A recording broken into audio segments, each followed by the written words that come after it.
Hello, बच्चों. Let's read this question. So this question says, starting from rest, a flat car is given a constant acceleration a not आपका 2 metre पर second square है. ठीक है, ये जो flat car है इसका एक्सेलरेशन गिवन कर रखा है.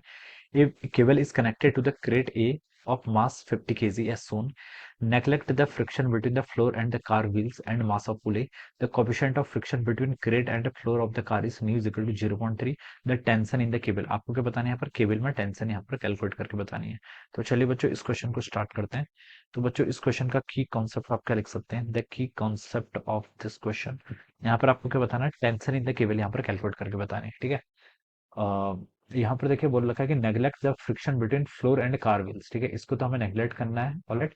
और कोएफिशिएंट ऑफ फ्रिक्शन हमें crate and floor of the car के बीच में दे रखा है. ऑलराइट. तो इस क्वेश्चन का बच्चों की कॉन्सेप्ट हम क्या लिख सकते हैं? देखिए इस बच्चों को की इस क्वेश्चन का की कॉन्सेप्ट हम बच्चों हम काइनेटिक फ्रिक्शन लिख लेंगे. क्या लिख लेंगे? आपका काइनेटिक फ्रिक्शन. ठीक है. Kinetic friction will be the key concept of this question. ठीक है. तो चलिए बच्चों इस क्वेश्चन को स्टार्ट करते हैं. सिचुएशन देखिए आपकी इस तरीके से. यहाँ पर से देखिए आपने क्या कर रखा है, ये एंड आपका फिक्स है. ठीक है, एक पुली से ऐसे क्या कर रखा है, अटैच कर रखा है. ये आपका किससे कनेक्टेड है? या फिर एक फ्लैट कार से कनेक्टेड है. ठीक है, this is connected with flat car. और फिर ये आपका देखें यहाँ पर से इसको हम कंस्ट्रेंट मोशन भी लिख सकते हैं. की कॉन्सेप्ट क्या लिख सकते हैं? Constraint motion. ठीक है, ये आपका एक ब्लॉक ए है जिसको आपने यहाँ पर इसकी इस पर रखा है. ठीक है, फ्लैट कार पर रखा हुआ है. ठीक है, ये आपका ए गिवन कर रखा है.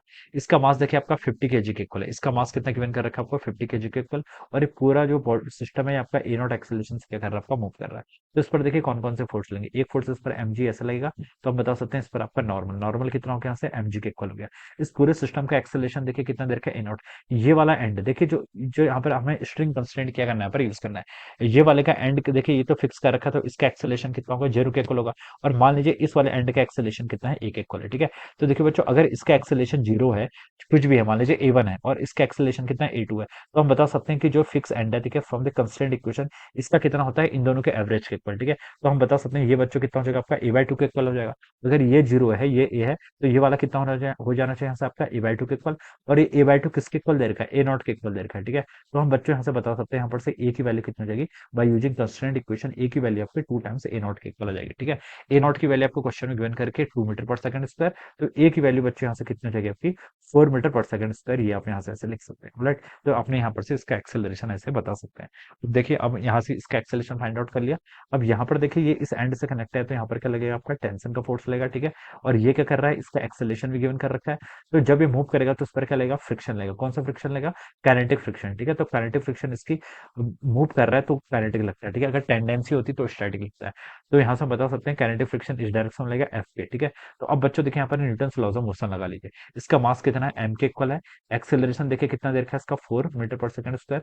तो ये हो जाएगा इज इक्वल टू टेंशन देखिए इसके मोशन को सपोर्ट कर रहा है माइनस आपका काइनेटिक फ्रिक्शन एफ के अपोजिट डायरेक्शन पे ऐसे लग जाएगा. ठीक है, अब 4 इंटू एम. एम कितना है? यहाँ से मास 50 केजी के इक्वल देर का है.